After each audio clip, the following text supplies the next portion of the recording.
Good afternoon, students. Welcome back.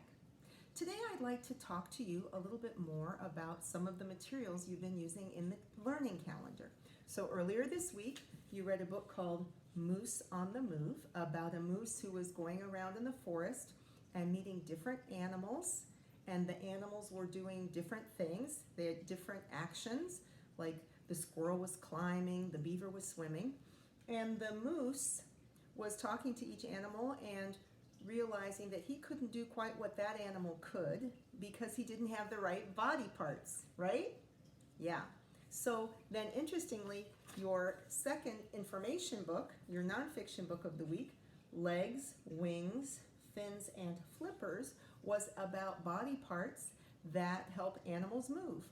And it was interesting, in one of the activities, someone already sent me their homework. They did a great job when they were writing about, well, what's the same about all these things? Well, they're all body parts, but what is body parts that help the animal move, sorry. But what's different is they are different kinds of body parts. So I want to, you know me, I'm always trying to make a connection. So I wanted to use the actions in the book Moose on the Move, the action words, to remind and teach you a little bit more about base words and endings, which is something we work on in first grade. It's really important to get good at reading and writing and understanding base words and endings. So let's start by reviewing what two different kinds of words are. So last week we talked about how a noun is a person, place, or thing. That was because in the glossary of one of the books we read, it had like a little N because it was explaining a bunch of new things. So for example, a person or the United States, that's a place. School supplies, those are things. Food, those are all different kinds of food, things. A cat, a fish, those are all nouns, right? A person, place, or thing. Today, I want us to think about in Moose on the Move, what were some of the different verbs? What's a verb? Some of you already know. An action or happening word. So a verb can describe an action, like these children, okay? You know, doing a handstand, stretching, waving, walking. It can also describe something that is happening. Like here, it's raining, there's rain raining, and this is melting, okay? So in Moose on the Move, I wrote a list of most of the action words that I could find, the verbs in the book. There was run, climb, build, swim, fish. So fish might be a little confusing because a fish is a fish, right? We had a picture of a fish on my noun poster, but actually to fish, like to go fishing, to fish with your fishing rod, that's an action word. Eat, sleep, fly, and you can't see down at the bottom, I wrote play because he meets other moose and ends up playing with them. So we're going to talk about how we can add endings to these action words, and that changes them. And then I'm going to switch and show you an activity with the camera in a different position that you can do at home with your parents to work and practice on reading and writing and understanding about these action words and their endings. So for example, let's just take the example of the word play, because it's down here, you can't see it. So if I take play and I add it to S, so I'm going to put play over here. Plays, plays. The cat plays. That's something that's happening right now. It plays. I could also add play here. Played. My cat played with a ball. So played, that means it's happening in the past. The action is happening in the past. I could write play here. Playing. That means if I said my cat is playing with the ball, that means my cat is doing it right now and is still doing it. We say continuously, right? That's a little different than plays. Plays is like, boom, he plays with it. Playing gives you the feeling that it's still happening, they're playing with it. And then here's a funny ending. When you add play, when you add ER to play, so you say player, guess what? My cat is a player.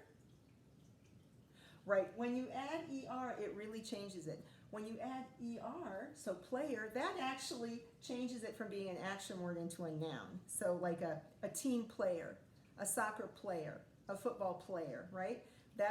They are playing, but once you add ER to play, that makes it a noun, not an action word anymore. So anyway, I just wanted to show you this to make a start, and I'll meet you in a minute over with my other camera, and I'll show you the activity and how you guys can practice working with these materials at home. Welcome back, students and parents. Right now I'm going to show you the materials that you can use to practice base words and endings. So in our classroom we have word cards for these action words. For example, for our first group of words we're going to use walk, jump, play, work, and read. Okay, those 5 action words are the words we're going to work with this week, or in this first group of words. And the endings we're going to use are S, ED, oh, my S is upside down, SED, ING, and ER. So S, ED, which can sound different ways depending on the word. Sometimes it sounds like T, sometimes D, sometimes ed. Ing, we all know ING, ing, and ER. Okay, so when you're using materials like this, you don't have these materials at home, so you can do this a few ways. You can just grab an index card, and I just cut an index card up, and I made the words like this. And, oh, I can't fit them all in the view there. Okay, and then I cut some of them crosswise to make little wands that I could stick on the words, kind of like using the silent E magic wand. Okay, now you actually don't need any cards to do this, because there's also a paper that you can just use to do it, like this, that I'm going to attach. I will say this is sure an easy way to do it. It can seem for kids a little bit like a worksheet, so for some kids it really is better for them to use this paper to fill out, but to have some kinds of materials for them to use while they're doing it. So for example, when they want to use the first word, play, they'll put play there, and then they'll get their wands, and they'll start off with S. They're going to add S. Play. So remember, as with all our word work, first you read it, then you write it, and then whatever you add or change, and then you reread it. Okay? In this case, actually, we're going to do it a little bit differently. So we read this first one, play, play. We add S. We read it, plays, and then we write it, plays. Okay, the next one we're looking for is ED. So I'm going to add that, and I'm going to read it, played, and then I'm going to write it, played. Okay, my next ending I'm looking for is ING. Use my little wand, add on ING, playing. Remember, you want to read it before you write it. Playing. Okay, and then my last ending is ER. So I just look for my ending, put it on here, and I get player.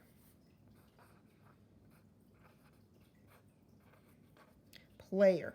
Okay, now maybe some students, but I'm sure some parents realize that these endings don't work with all of these words so easily. And that's why I want to draw your attention to the instructions. It says, add the ending to the base word. If it doesn't make sense, try to correct it. When you are finished, read all the words across the table from left to right. So let's try the next row. These all worked, right? But let's try actually, let's skip down to this row. Okay, let's skip to this one. So if I had read here, I would add my S wand, reads. And I'm going to write it here.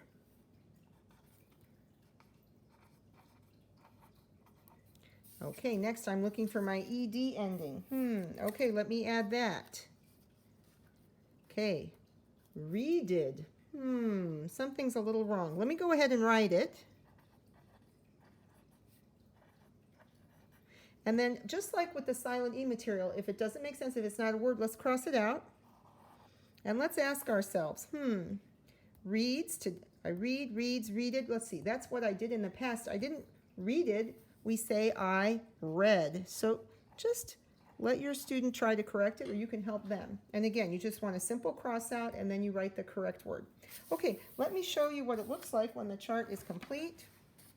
It will look like this, okay, for this week.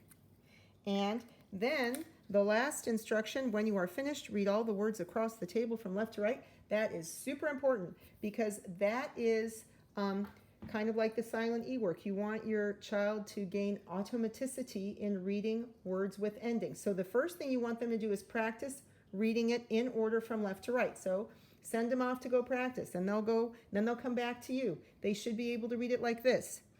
Play, plays, played, playing, player. Jump, jumps, jumped, jumping, jumper. Read, reads, read, reading, reader. Walk, walks, walked, walking, walker. Work, works, worked, working, worker. And then comes the fun part. I didn't put that in the instructions because the next part they need a parent to do, and I do it with them in the classroom. Then I say, okay, let's jump around. And then I just put my finger from item to item, and the child has to read it back quickly with automaticity. This is, if your child can read any word you point to, you're doing great. So you just go like plays, jumper, reading, worked, jumped, reads, player, read, read, worker. And you just jump around the sheet, having them quickly read whatever word you point to. Okay, so that's working with base words and endings. Again, you can just use the paper that I'll send you the file for. Also, you don't even need the paper. You could just do it on a sheet of paper. You can make cards using index cards, which I think is actually a good idea because I think it makes it a little bit more fun for the children, and it also helps them to clearly see putting the ending right up close to the word. Okay? Anyway, so that's base words and endings with the first group of words this week. Next week I'll share out the second group of words. I hope you guys have a nice afternoon. Thanks for listening. Bye. Oh, I'm back again for a minute. One last thing I wanted to point out, which I talked about before in the first part of the video, was it's interesting to notice that here, these words are still referring to the actions, to a person who plays or played or is playing. But what's interesting, again, to note, for your children to notice, is that when you add ER, you turn it into a noun, right? You turn these action words into a noun, a player, a jumper, a reader, a walker, and a worker. Okay? Yeah, I think it's just always useful to call our students' attention to different kinds of words also, as well as just learning to read and write them. Okay, thanks a lot. Bye.